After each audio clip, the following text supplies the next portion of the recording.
morning students, welcome to another lecture on microprocessor and interfacing devices. Today we are going to discuss about the special function registers. As I have already told you in the architecture of 8051 have some special function registers like tcon, tmod, scon, pcon and ip. Today we are going to discuss about those things. Coming to the first one, tcon is nothing but timer counter control registers. Here this is an 8-bit register with timer overflow flag, timer 1 run control signal, timer overflow flag at 0, timer 0 and timer 1. Here 3F1 instance, timer 1 overflow flag, F0 means timer 0 overflow flag, TR1 means timer 1 run control bit, and TR0 instance timer 0 run control bit. All these are the upper 4 bits are used to store the timer overflow flag and timer run control flag, and the lower bits are used to store the interrupt bits for controlling. So coming to the timer 1 overflow flag, and this flag is set when all the ones are turned into zeros, and it also clears the vector processor to execute interrupt service routine, which is at the address location 001BH. Okay, see here, if this is timer 1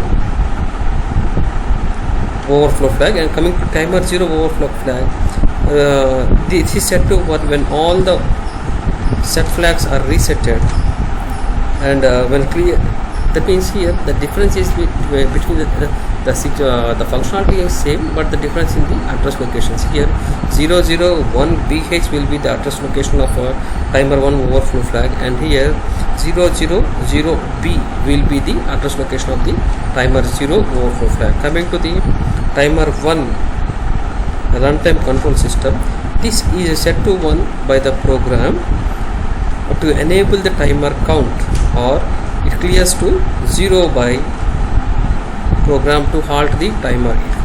That means here this flag or this bit is set to 1 to enable the timer to count. So how many iterations, how many countings, or how many times we are going to do, this timer will enable the counter register how many times iterations. So when this value is equals to 1, then this timer enables the counter, and the counter will count how many number of times the program has been repeated. Here TR0 instance timer 0, same thing, but here it is used to halt the timer.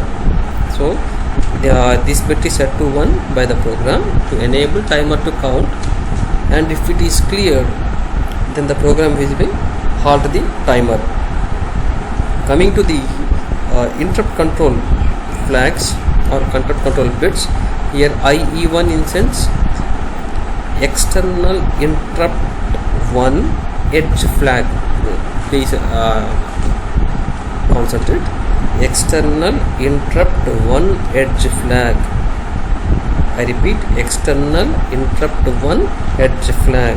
When this flag is set to 1, when a high to low edge signal is received from port 3. So here we have an external signal, external interrupts, or we have two external interrupt pins in 8051 microcontroller, that is INT1 and INT0. That is INT1 instance, it is at a port 3.3. So if this flag is set when a high to low edge signal is received, high to low edge signal is received at the port INT1, and here if this flag is set when a signal is received at INTO. Okay, here INT1, this flag, if this flag is set when the when a high to low signal is received at the pin INT1, and this is set when high to low signal is received at INT0. Coming to IT1, here this is also an external interrupt 1 signal type control signal. Previously we have high, that means IE1's instance external interrupt 1 edge flag. Here it is an external interrupt one signal flag, only signal flag. This one is a signal flag. Here we have two types, that is IT1 and IT0. Here this flag is set to 1 by the program to enable the external interrupt, which is to be triggered by a falling edge. Here falling edge of the signal, and set to 0, and this is set to 0 by the programmer to enable a low level signal on the external interrupt to generate an interrupt. Here we are enabling it or we are disabling it. See here, this is set when a high to when a low level signal is, or when a signal is at falling edge. Okay, the reverse of this is IT0. Coming to the T mode, timer mode control operations. Here see we have a timer 1 and timer 0. See here, when coming to the bits, we can find that the upper byte is given for timer 1 and the lower byte is given for timer 0. See here, M0, M1, C or T complement gate.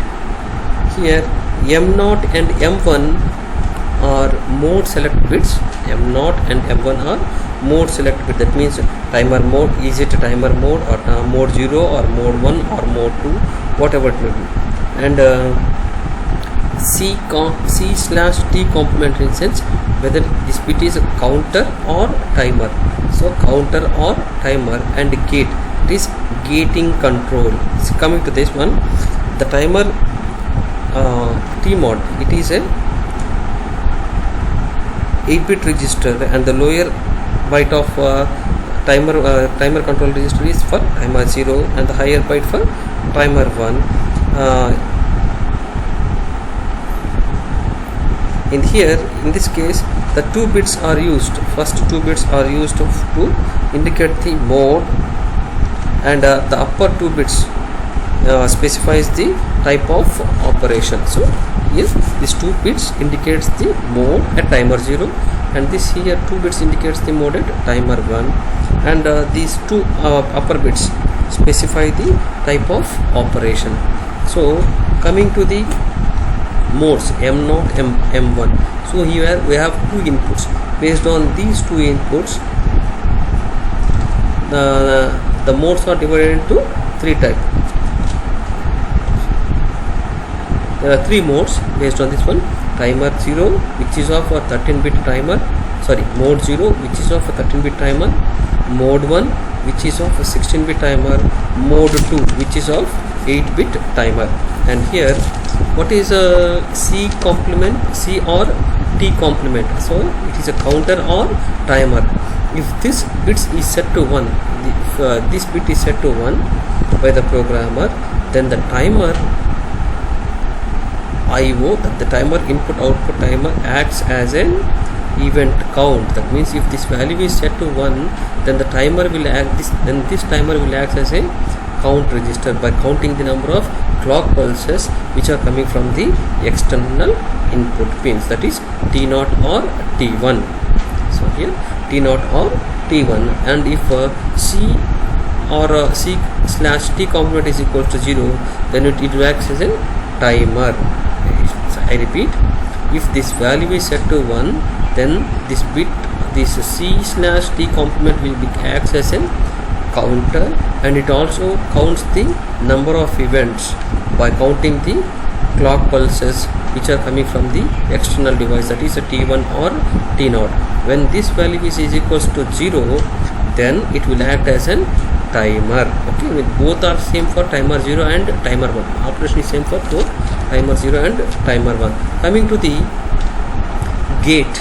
So gate controlling is nothing but when this pin is set, a timer or control is enabled only when INT1, that means port 3.3 or port 3.4, INT1 or INT0 pin is high, and timer input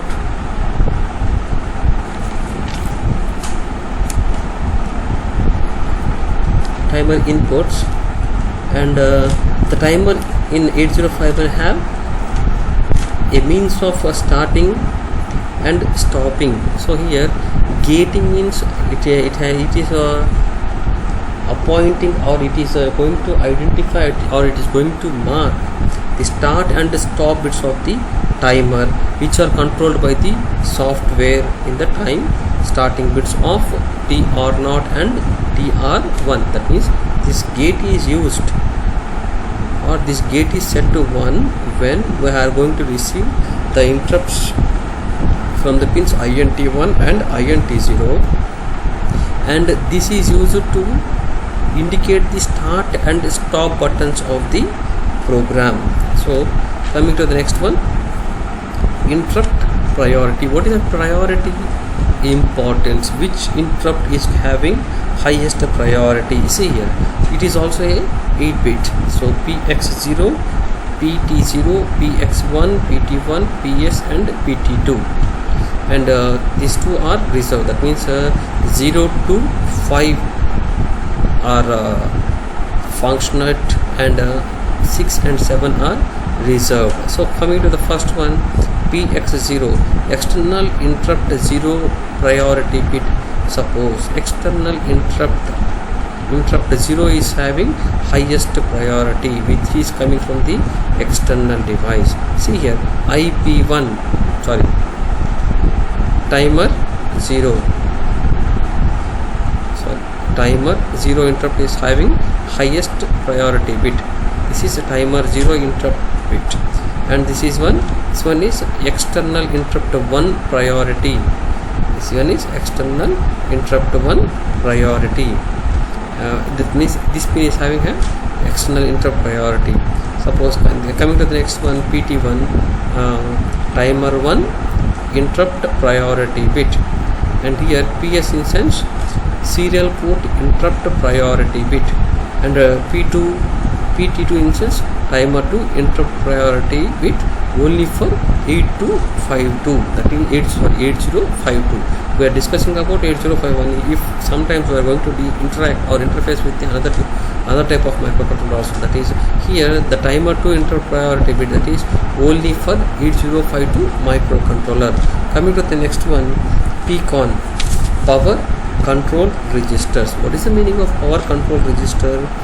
It is used to control the power modes of the 8051, and some certain operations in 8051 which goes to a minimum mode, that means minimum power usage, or you can say it as a sleep mode, which requires very much less power, and these modes are controlled through this power control register. And additionally, one of the bits in the PCON is used to double the effective baud rate of 8051 serial port. So effective means make more appropriate, make more sense in order to double the baud rate. Okay, coming to the last one, this SCON, that is a serial control register. It is also an 8-bit register. Here we are dividing this 8-bit register into some ports, and coming those are SM0, sorry, R1, T1, RB8, TB8, REN, SM2, SM1 and SM0. That is here is coming to the first one, that is a RI. This is RI, this is not R1, this is RI. That is an interrupt receive interrupt flag, and this flag is set to 1 at bit 7 halfway through the mode 1 on the end of the mode 2. As we have seen, already know that we have 3 types of mode 2, mode 0, mode 1 and mode 2. And this, if this is set to 1, a bit in the R7, a bit in position of 7 at the mode 1 and the end position of mode 0 is activated, and it also clears the program. So coming to the T1 transmit interrupt flag, this is receive interrupt flag. It is going to receive the interrupt flag. This is going to transmit the interrupt flag. This is set to 1 at the end of the bit timer and is also cleared by the programmer. Whenever we are transmitting an interrupt, this will be set by the bit end of the bit program. Coming to the RB8, that is the receive bit 8. That means we are receiving the value of bit 8. That means here the bit 8 of received data in mode 2 and mode 3. Mode 2 and mode 3. That means we are receiving the data which is present in the 8th bit in the mode 2 operation and mode 3 operation, and it is unused in mode 0, and also it functions as a stop bit in mode 1. So that means mode 0 we are not using it in mode 0, and in mode 1 if this bit is set to 1, then in mode 1 it will be a stop bit. Coming to the TB8 transmit bit 8, here we are receiving bit 8 and here we are transmitting bit 8, and it is set to 1 or cleared by the program in mode 2 and mode 3. That means we are not using this TB8 in mode 0 and mode 1. Coming to REN, that is receive enable bit, and this is set to 1 to enable the reception. This is set R enable, receive enable. That means it is enabling to receive. That means it is making the bits on to receive the data. Coming to the SM2, this is used for multi-processor communications in mode 2 and 3, and it is set to 1 in mode 1. That means no interrupt is generated unless a valid stop bit is received.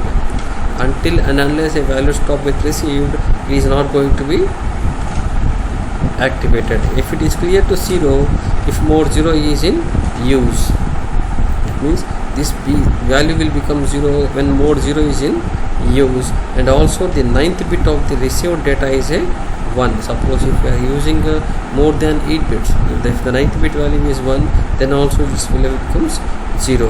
And SM2 is set to 1, then the interrupt will be generated.